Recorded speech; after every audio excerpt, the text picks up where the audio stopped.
लाओ थोड़ा आज बिटिया से बात कर लेते हैं और उससे ये भी कह देते हैं कि बिटिया कब तक आओगी, थोड़ा बुला लेंगे, देख लेंगे, सावन भी आ गया है, थोड़ा अच्छा लगेगा। अरे मम्मी कौन आ गया? हेलो। हाँ हेलो बिटिया, कैसी हो, क्या कर रही हो? हम ठीक हैं, आप कैसी हो? हाँ बिटिया, तबीयत ही तो नहीं सही थी, तभी हम के तुम्हारे पास कॉल करने, अगर तुम फ्री हो तो आ जाओ अपने ससुराल से। ठीक है, इनसे मम्मी जी से मालूम करते हैं, अगर कहेंगी चली जा तो चले आएंगे। ठीक मम्मी, चिंता मत करो, देखो हम चले आएंगे 1-2 दिन में। ठीक है, तो फिर बेटा तुम पूछ के बात करके मुझे बताना है, जैसा हो फिर। मम्मी आपसे एक बात पूछनी थी। बोलो, क्या पूछना था तुमको हमसे? मम्मी जी, वो मम्मी की तबीयत नहीं सही है, तभी बुला रही है, कह रही है 1-2 दिन घूम जाओ आके, और सावन भी आ रहा है तो मन भी लग जाएगा उनका, कह रही है बहुत दिनों से देखा नहीं है, इसीलिए बुला रही है।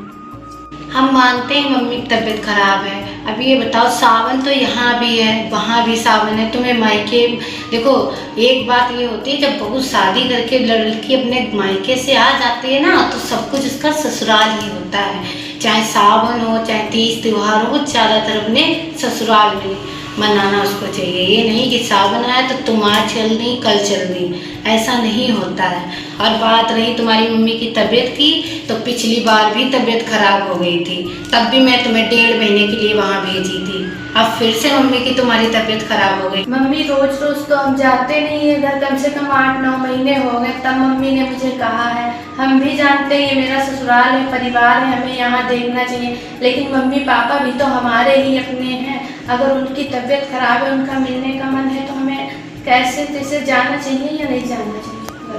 तबीयत खराब है इसीलिए वो मुझे बुला रही, वरना वो खुद ही मुझे मम्मी जी नहीं बुलाती हैं। वो जानती है कि बेटी की शादी करने के बाद जो है उसका पहला कर्तव्य धर्म उसका यही होता है कि अपने ससुराल वालों को देखे। अरे आप आ गए? हाँ यार, आ गए ऑफिस से। बैठो, हम पानी ले आते हैं आपके लिए।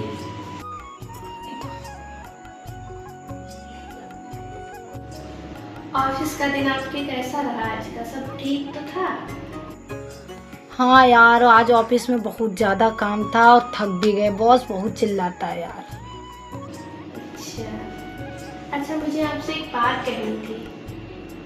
मम्मी जी मुझे मम्मी के घर पे जाने से रोक रही हैं, और मम्मी का कॉल आया था कि उनकी तबीयत खराब है, उन्होंने कहा कि अगर आप हाँ कर देंगी तो भेज देंगी वो मुझे। हाँ तो फिर चली जाओ, इसमें पूछने की क्या बात है, जब तुम्हारी माँ की तबीयत खराब है तो तुम्हें तो जाना ही पड़ेगा। कुछ बताई है तुम्हें? हाँ बताई है कि वहाँ की तबीयत खराब है, तभी कह रही थी जाने के लिए, मायके कह रही थी कि मायके जाना है।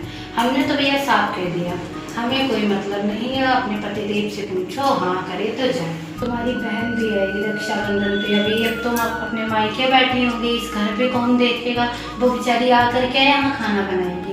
ये बताओ, बहू किस लिए शादी की जाती कि घर परिवार आकर देखे, ये नहीं इसलिए नहीं शादी करी सारे तीज त्योहार अपने मायके में मना करके ससुराल को उड़ा रहे।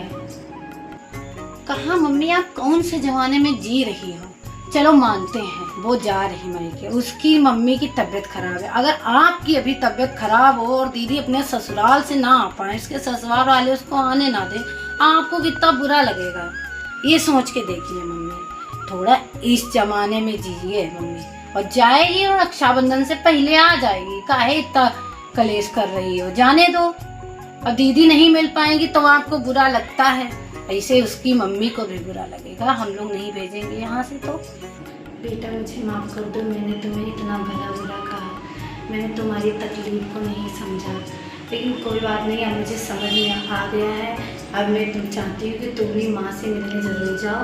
बेटा तुम्हारी यहाँ भी ज़रूरत है और वहाँ भी ज़रूरत है, ये चीज़ मुझे समझ आ गई है। और सुनो, आराम से जाना, कोई टेंशन मत लेना, आराम से मम्मी के पास अपनी रुकना, रक्षाबंधन से पहले यहाँ वापस आ जाना, बस मैं इतना चाहती हूँ, क्योंकि तुम्हारी जब ननद घर पर आए तो तुम उसको घर पे ही मिलो। बहुत बहुत थैंक यू मेरी प्यारी सासू माँ, बस बस ऐसे ही मुझे समझ लिया करो, मुझे बहुत अच्छा लगता है माँ जी। और मुझे आपकी भी चिंता है, मम्मी की भी चिंता है। एक माँ छोड़कर आई हूँ तभी तो मुझे दूसरी माँ मिली है।